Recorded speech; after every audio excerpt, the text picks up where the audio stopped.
What's on, ladies and gentlemen? My name's Ross, I like games, and today we're going to be having a little bit of a look at the top 10 cards from Dis. We are working our way through all of the houses in Keyforge. We've done a bunch already. I'll pop links to them in the description.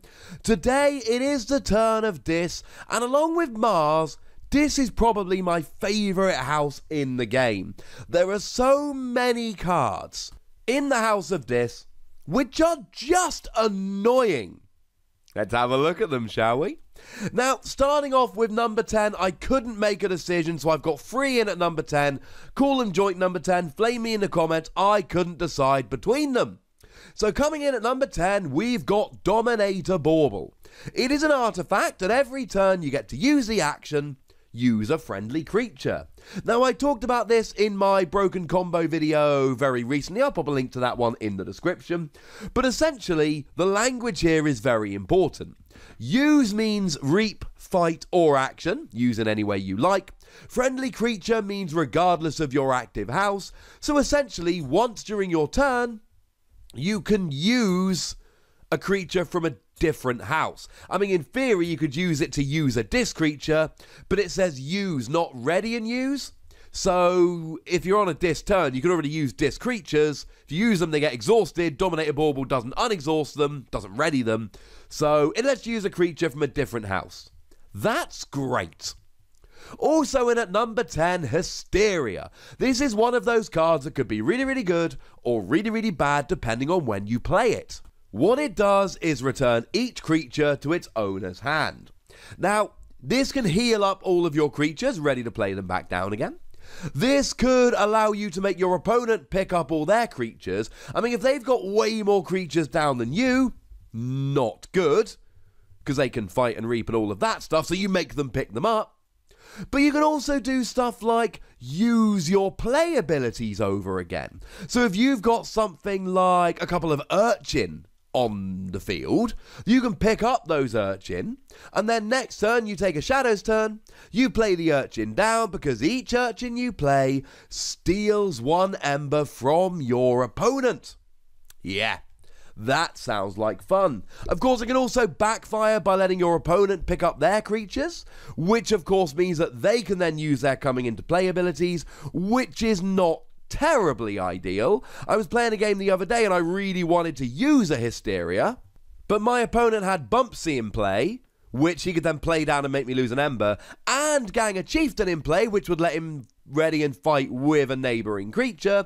So yeah, I wasn't terribly keen on playing it. It's not always the best card to play, but when it is a good card to play, it's wonderful. And also in at number 10, Free Fates. It's a similarly risk-reward kind of card. Now, I suppose if we have to, this is the real number 10, because if nothing else, you get an Ember bonus when you play it, and that's great. It destroys the 3 most powerful creatures in play, but it doesn't discriminate between yours and your opponent's, so it could end up destroying your creatures, and that's bad. But if your opponent's got something like a Khalifi Dragon in play, hard to get into play, devastating when it's in play, it's really nice to be able to drop something like this and being like, now you don't have a Khalifi Dragon anymore. In at number 9, we've got Succubus. I like Succubus when I'm the person playing it. It's a free power creature, which is fairly weak, but during your opponent's draw card step, they draw 1 fewer card. It's kind of like the opposite of Mother. Mother lets you draw an extra card. Succubus says that your opponent draws 1 fewer. Cool. As far as I'm concerned, ladies and gentlemen, this is a great card. It's only a free power, and it doesn't have anything like elusive, so it's not difficult to take off the board, but it's just one of those creatures where you put down and say to your opponent, well, look, you've got to get this off the board, because if you don't, it's going to go very badly for you very quickly. In at number 10, we've got Key to Dis, and if you thought Free Fates was risky, Key to Dis is so much riskier. Key to Dis is an artifact with an Omni ability. Omni means you can use it regardless of which house you've chosen to be your active. You sacrifice it and destroy each creature. Kind of like Hysteria, except going back to the hand, they get destroyed. And frankly, this is great. What I love about this is that it's an artifact with an Omni ability. So you put it in play, and you leave it there. And you leave it there. And if your opponent ever gets into a position where they've got a lot of creatures, you activate it. And it doesn't matter what your active house is. Now, the reason it comes so low here is because it's an artifact. And the fact is that artifacts, there are plenty of cards to get rid of them. One of the cards I often reference is Barehanded, which puts each artifact on top of its opponent's deck. Or something like Crazy Killing Machine, which, okay, is not the most reliable card ever, but can get rid of this. And that's kind of the point. This is a phenomenal card, and you can leave it there ready and waiting for when it's useful, but you do give your opponent a chance to remove it before you get to that stage. In at number 7, we've got Ember Imp. And honestly, right, I am stunned that Ember Imp comes in at number 7, and I made this list.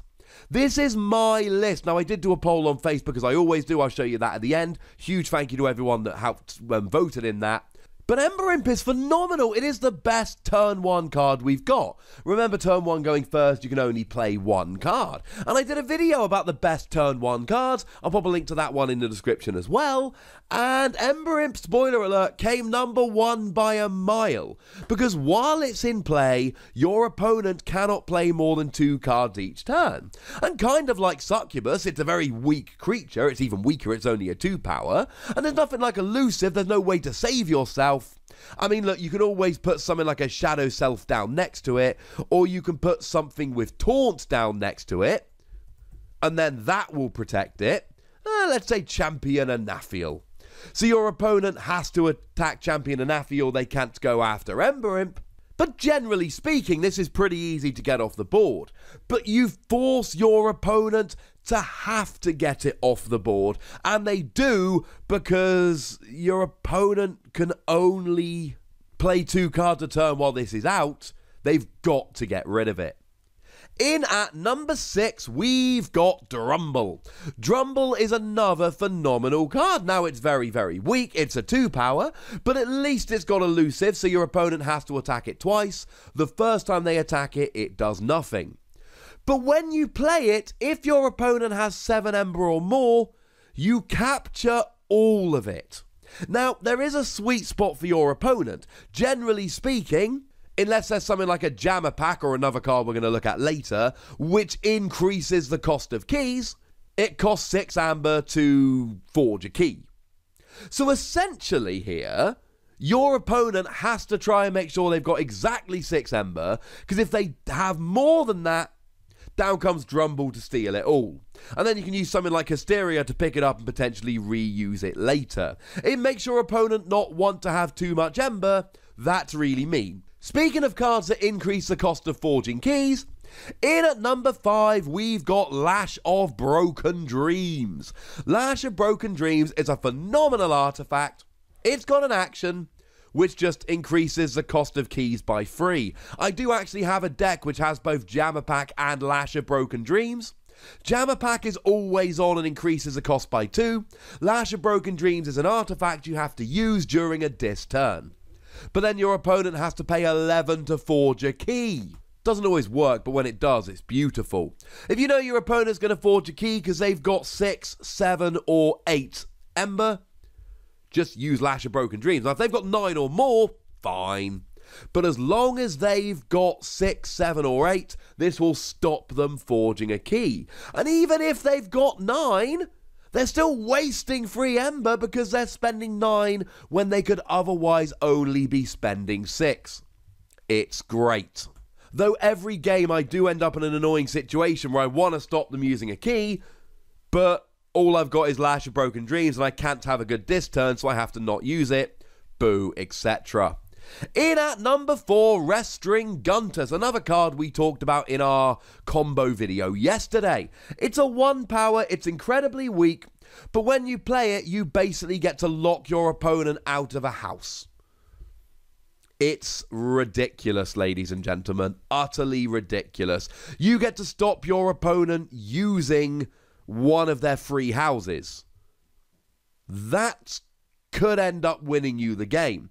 And sure, they're going to go after it, and sure, they may very well end up able to stop you, and they might get Restringuntus off the field quickly, but the absolute worst case scenario, your opponent has one turn where they can't use one of their houses. I'm fine with this.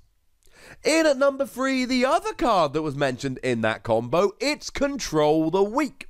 Now, Control the Weak has an Ember bonus, which is great, and it's an action, so it's a kind of a one-shot deal. It's not like Restringuntus, where you use it and it stays till Restringuntus goes away. But what you do is you get to lock your opponent into one of their houses. The wording amuses me. Control the Weak says, choose a house on your opponent's identity card. They must choose that house. Restringuntus just says, choose a house. They can't choose that. And the reason is, if Control the Weak didn't have that caveat, you just choose a house they didn't have. And then that would be kind of hilarious, but also incredibly mean. And of course, the combo of Control the Weak and Restringuntus is phenomenal. Control the Weak is a great card. Look at your opponent's field, see what they've played, see what they've got on board, choose a house of their free where they're less likely to have a good turn, lock them out. I've played against Control the Weak many times, and generally speaking, when Control the Weak gets played, I have a very bad turn next. In at number 2, Gateway to Dis. Gateway to Dis destroys every creature, yours and your opponent's.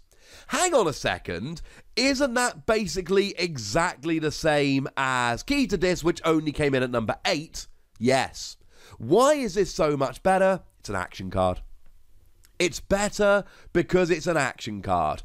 You can just play it down and there's essentially nothing your opponent can do about it. You even have to gain free chains to play it. But here's the thing, you don't always need to play it.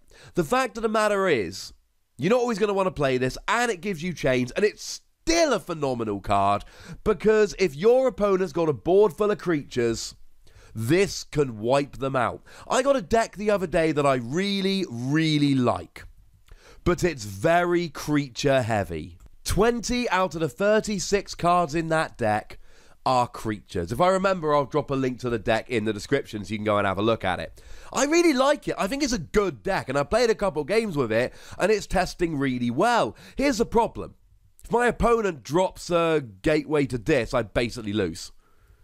Because the deck relies on creatures. Interestingly enough, Key to Dis and Hysteria will also really wreck my deck. So I'll probably never take that deck to a proper tournament, because cards like Gateway to Dis can just wreck it. But the very best card in the Dis house, at number 1, we've got Arise. Another card that gives you chains, only one mind you. And what it does, you choose a house, it's an action card, and then all of those creatures from that house go from your discard pile to your hand. You get all of those creatures back. It's nuts. Now, if you use this to get Dis, then you can immediately play all of them back down, which is crazy good. But even if you don't, you get all of your creatures from a particular house back. You get to use all of your coming into play abilities essentially whenever you gosh darn well feel like it. And if nothing else, you get a turn where you can play 4, 5, 6 creatures, and then they're ready a turn later to start reaping and fighting. This can give you a phenomenal board advantage, and if you use it to get your Dis creatures back, then you can play them all straight away, and it's even better again. When I did the poll, it wasn't even close. Gateway to Dis came second with 46 votes, Arise came first with 106. People very clearly told me Arise was the best card in Dis, and the good news is, they're right. It's great. But now comes that time of the video where you tell me what you think. What are your favourite cards in Dis? What decks have you got with Dis in? Tell me some Dis stories. Go nuts, ladies and gentlemen, but do remember the most important rule as always. Be nice, would ya? And then make sure you like this video, subscribe to this channel, and follow me on Twitter at the Wossy, where we talk about Keyforge and other games. But by far the most important thing as always is to look after yourselves until next time. Thank you very much for watching. My name's Ross and you've been watching Wossy Plays.